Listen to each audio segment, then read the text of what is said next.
Hola, ¿qué tal? Buenas tardes a todos. Estamos acá con Juan, Tommy y bueno, yo soy Leta, haciendo el programa de los martes. Eh, Hoy vamos a hablar sobre los puntos de no retorno, que pensamos que es un tema muy interesante y muy importante. Y también entender cómo están interrelacionados. Vamos a empezar hablando de eso. No sé, Juan, si vos querés empezar a comentarnos un poco de qué se trata. Hola, Leta, ¿cómo andamos? Sí, estuvimos hablando recién un montonazo que llegamos hasta cuestiones filosóficas, te diría. Y, y bueno, principalmente los puntos de no retorno vienen a ser fenómenos naturales, globales, que se mantienen en equilibrio y están interconectados. Y, y su equilibrio em, se puede ir distorsionando, se puede ir rompiendo, que es más o menos lo que está sucediendo hasta un punto de no retorno. Lo que quiere decir hasta un punto en donde el desequilibrio es tan grande que si no lo tocas, digamos, no puede volver a ese equilibrio. Y la activación de estos puntos de no retorno viene a ser a que ya se está viendo que se está desequilibrando bastante estos puntos. Sí, de Entonces, hecho, mm, eh, perdón, de 15 que son los puntos, 9 ya están activos y además unos están como interrelacionados con otros, o sea, se activa uno y eso genera consecuencias que ni siquiera sabemos en los otros. claro, tal cual. Es de esa manera. Entender que no son sucesos aislados, no es que si, por ejemplo, si se van desacelerando las corrientes marinas, no tiene nada que ver con el calentamiento en los polos. Por ejemplo, bueno, con este ejemplo, lo que sucede es que las corrientes marinas se mueven, entre otras cosas, por diferencias de temperatura globales que hay en los polos. Como hay temperaturas más bajas, la densidad del agua es más alta. Y en el Ecuador, como hay temperaturas más altas, la densidad del agua es más baja. Entonces, los movimientos de las corrientes siguen estas densidades. ¿Qué pasa si en los polos se aumenta la temperatura? Las diferencias de densidades entre el polo y el ecuador van a ir apareciendo, entonces como que no va a haber un movimiento de agua, de corrientes marinas hacia el polo o hacia adentro. Claro, y eso, bueno, por ejemplo, hay un montón de corrientes que salen del Caribe y que van a Europa y que de hecho, por ejemplo, partes de Europa como serían Inglaterra no están congeladas por esa corriente que llega. Entonces, digamos que se afecta totalmente, o sea, todas las dinámicas. Y, y bueno, también como es, por ejemplo, el permafrost, o sea, hay un montón de factores que intervienen.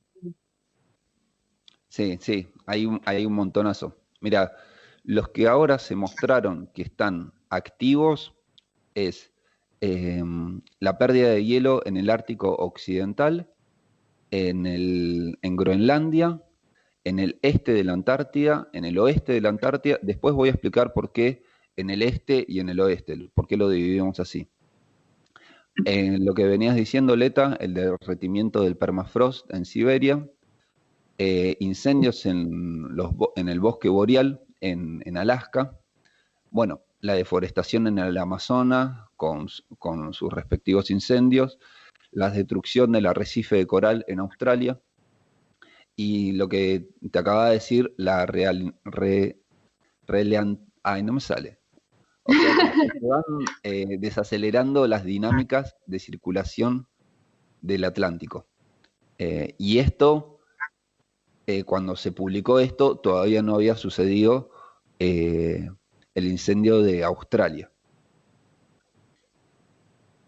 Entonces, bueno, o sea, vemos esto y es preocupante, muestra, o por lo menos yo cuando estuve viendo todo esto, me generó esto que cada vez se escucha más, que es la ecoansiedad, como que no hay una solución, como que y la ansiedad básicamente es esa impotencia de uno como individuo, que es una hormiguita en el mundo, ¿qué puede llegar a ser?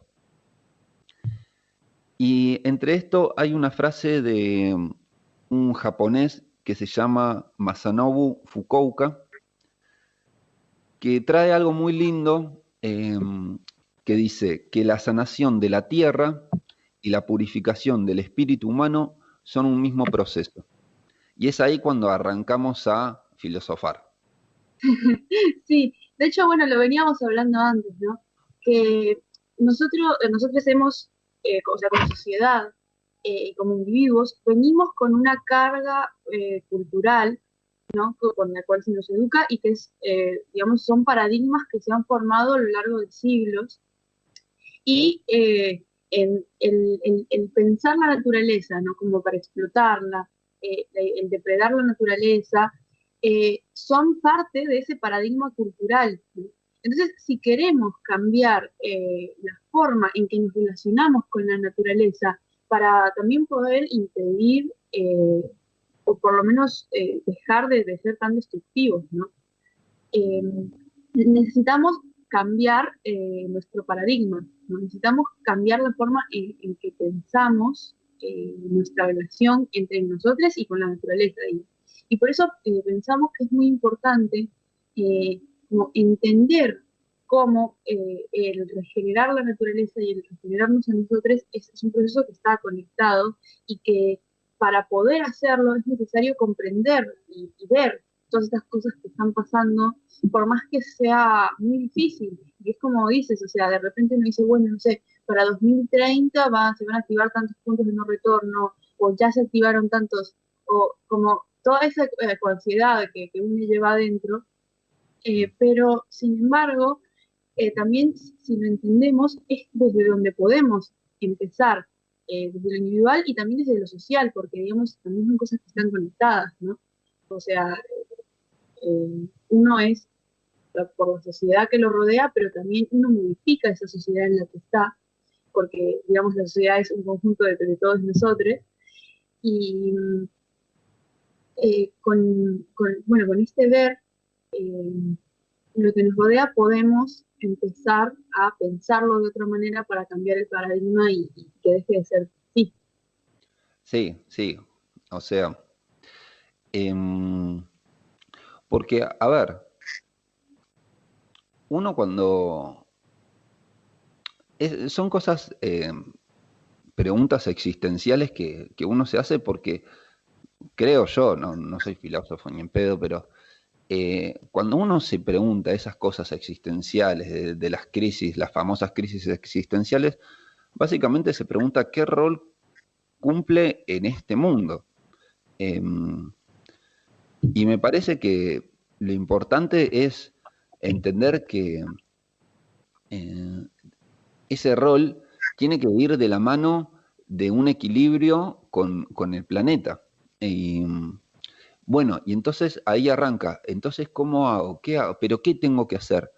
Primero, me parece, porque no tengo la verdad absoluta y no la voy a tener nunca, em, que tenemos que empezar a darnos cuenta de lo que verdaderamente nos hace bien, en el fondo nuestro, de qué son las cosas que verdaderamente nos hacen bien, por más que externamente te digan no, que ahí no vas a poder, no con esa carrera o que de esa manera no vas a poder tener plata, viste, qué sé yo, que son esas cosas que generan muchos miedos que se han impuesto y que, bueno, a ver, si te gusta vivir de la pintura y te hace bien y de esa manera encontrás en la pintura un lenguaje que te gusta eh, y te mantiene en equilibrio, metele para adelante.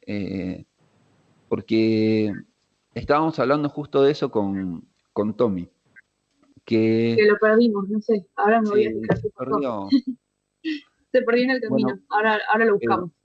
Pero Tommy, justo estábamos, cuando te fuiste a hacer los mates, hablábamos yo le dije que como que somos invitados de la naturaleza. invitades. Siempre el inclusivo se me cuesta. Y, y yo ponerle lo pienso de esa manera. O sea, me sorprende muchísimo de que de repente nacés, estás como, no sé, 80, 85, 90 años y te morís. Y es como, wow, zarpado, ¿viste? Y ahí yo lo veo como una cuestión de que estamos invitados en este mundo, en este plano físico, y después nos vamos. Disfrutémoslo y hagámoslo sí, sí, invitados, pero no dueños. Ahí dice Fabián. Y bueno, justamente, invitades, eh, al igual que todo el resto de las especies, eh, tener esa cuestión de comprensión con la naturaleza y de que nosotros dependemos de la naturaleza y también en ciertos aspectos la naturaleza depende de nosotros. Eh, se muestra mucho que las tecnologías, que seguir con la tecnología, pero en el fondo parece que esa tecnología lo que más quiere es seguir separándose de la naturaleza. Entonces, volvamos a pensar eso. ¿Qué tanta más tecnología necesitamos para poder, eh, o sea, seguir en esta vida? Y vos, Leta, habías dado un ejemplo zarpado de unas edificaciones en Japón. Ah, sí. No, sabes que mientras, bueno, también por esto que mandó Fabián, ¿no? Que dice invitades, pero no dueños. Creo que, y vos decías, ¿no? Que somos parte de la naturaleza, también incluimos la naturaleza y en realidad somos naturaleza, ¿no? Entonces, también como el pensarnos desde ahí. Bueno, lo que yo había dicho es que, bueno, en Japón, por ejemplo, que tienen muchos problemas, ¿no? Con esto de los terremotos, y tienen edificaciones que son de hace 2000 años y son templos, ¿no? Que están, es un montón, y son todos, están hechos de madera y se sostienen y están bien. Y entonces, bueno, dijeron, ¿cómo es que no se cayeron cuando edificios modernísimos, ¿no? Se caen? Y se pusieron a estudiarlos y se dieron cuenta de que habían logrado que en donde se encastran las maderas, digamos, donde se juntan, hubiera suficiente espacio para que cuando había terremotos y eso se temblara se pudiera mover, pero sin salir del lugar. Entonces, claro, se movía, pero la estructura se mantenía. Entonces, creo que es que pensar como esas soluciones, también lo que vos decías, un poco como de la imaginación, ¿no? Como en lugar de tratar, como pensamos nuestros problemas como culpa de la naturaleza, y entonces en lugar bueno, te lo dije antes, me parece, en lugar de solucionar los problemas que tenemos en nosotros, tratamos de modificar la naturaleza, ¿no? Y también por lo que decías me hiciste pensar en dos frases de Gandhi, que dicen que todo, dice que toda vida tiene el mismo valor en la Tierra, o sea, que no hay vidas que valgan menos y vidas que valgan más, y me parece que eso es importante tenerlo presente. Y otra que dice que lo que le estamos haciendo a los bosques del mundo es lo mismo que nos estamos haciendo a nosotros mismos. Y eso también, porque sí, devastamos la naturaleza, el bosque, pero también nos devastamos a nosotros, ¿no? O sea, hay guerras, y quiero decir, como que también es un cambio de paradigma que está en los lugares. Y me acuerdo de algo que dijiste antes bueno, de los filtros y texto de carbono, ¿no? Y de cómo quizás la naturaleza tiene más capacidad para regenerarse y para curarse de que nosotros diseñando cosas que para hacerlas necesitamos devastarlas. Exactamente, sí, es eso de darle espacio a la naturaleza. Y, pero también otra cosa que hubo mucho también en el ambientalismo viejo, fue de que la solución venía de cuestiones individuales. Y en parte sí, pero en parte no, porque nos han educado de esta manera. Nos han educado de que la manera de hacer las cosas es así. Y bueno, o sea, en todos lados aparece que las cosas son así y que son así y que, bueno, son así, no te rebusques tanto.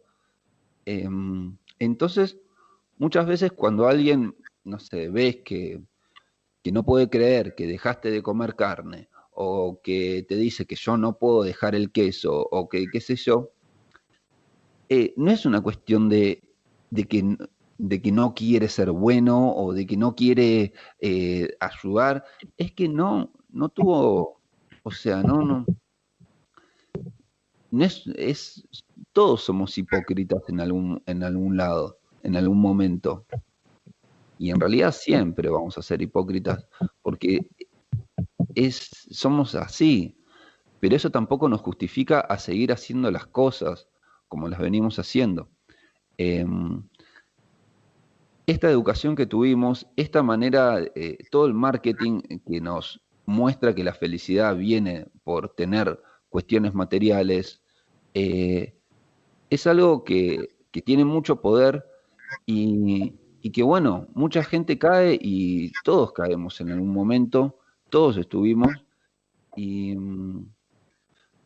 y creo que la solución viene también, no quiero meterlo, pero lo voy a decir igual, de políticas públicas, de traer una educación que venga más en el cuestionamiento de cómo son las cosas y de que la libertad no se puede traer de a cachitos, ¿no? O sea, si hay libertad tiene que ser absoluta y cuesta muchísimo, y yo no la tengo, nadie la tiene. Tal vez Gandhi la tuvo, tal vez hay este otro, el que hablamos la otra vez, ¿cómo se llamaba el apellido? Era un apellido rarísimo.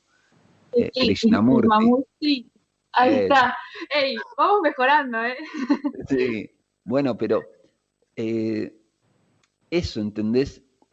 Cuestionarse las cosas y que si ya las ves, sí, es un garrón tal vez cambiarlo porque tenés que enfrentar muchas cosas, pero pero va por ahí, va por cuando ves el problema, no quedarte y decir, bueno, sigo. Em, Creo que ahí está el desarrollo de las personas y te lo vuelvo a decir, hay un componente individual, pero también hay otro componente de que tenemos que exigir a que estas cosas se visualicen mucho más. Acá alguien nos pregunta, Marité, ¿cómo se vinculan estos puntos de no retorno y cuáles son los puntos activos en este momento? ¿Querés Bien, responder vos? sí, ahí te tiro toda la data. Los, los puntos de no retorno, ¿cómo se vinculan? Sí, o sea, por ejemplo, como decía, salió hace poco em, que en el en el círculo ártico, se registraron récord de temperatura de 38 grados centígrados. Algo en donde la máxima de temperatura en verano llega a 20 grados, 18, 15 grados. Bueno, ahora llegó al doble. ¿Y cómo se vincula? Hubo también récord de incendios en, en el círculo ártico. Eh, También, ¿cómo se puede vincular en Estados Unidos, para hablar no políticamente, sino geográficamente, están teniendo una ola de calor muy fuerte y de mucho tiempo que nunca se ha tenido? Eh, y todo esto está vinculado, pero bueno, como se muestra en las noticias, se muestra cómo el clima está raro en Estados Unidos, eh, el círculo ártico en Groenlandia el círculo ártico tuvo esta temperatura y son todos sucesos aislados, pero a ver, fijémonos, ahora para traerlo más acá, en Argentina hay una ola polar enorme en el sur, en toda la Patagonia, y el otro día hablé con una amiga que es de Misiones, que estaba en Musculosa porque habían 40 grados de calor. Ahí hay unas amplitudes térmicas que también hay que ver cómo está conectado esas cosas. Eh, y bueno, Hacen, es complicado desde lo individual eh, querer hacer algo, saber algo. Yo lo que les recomiendo es que busquen en internet, en que lean, en que sigan en Instagram a gente como, no sé, Boicot o a XR Argentina, o hay muchísimas otras páginas que van dando información y la herramienta principal en todo esto es ser crítiques. Sí, sabes, hace un ratito mencionaste, me pareció como un muy buen ejemplo porque es claro que son como piezas de dominó, que la naturaleza, al ser algo conectado, que no tiene fronteras como nosotros establecemos en naciones, por ejemplo, digamos, un punto de no retorno, el romper en un punto de no retorno implica también un cambio en los tiempos antes de llegar a otro, ¿no? O cambia su proceso porque también hay muchas cosas en la empresa que son exponenciales. Me pareció interesante eso de las cosas de vino. Y también les iba a decir que hay una noticia que sacamos, está en la página de XR, sobre los 9 puntos de no retorno activos. Si quieren podemos dejar el link para que lo miren, porque ahí están explicados todos cuáles son, cómo están relacionados, para que tengan la info y si la quieren revisar y también, bueno, con las fuentes, todo, ¿no? Porque somos un movimiento de base científica. Entonces, quería decir eso. Ahora ya nos queda poquito tiempo, pero no sé si querés decir alguna Sí, otra cosa relacionada con esto. quiero agregar algo más regenerativo, que el próximo programa vamos a estar con Carlos, que es el reciclador urbano, y nos va a estar hablando acerca de cómo hacer huertas en cualquier lado.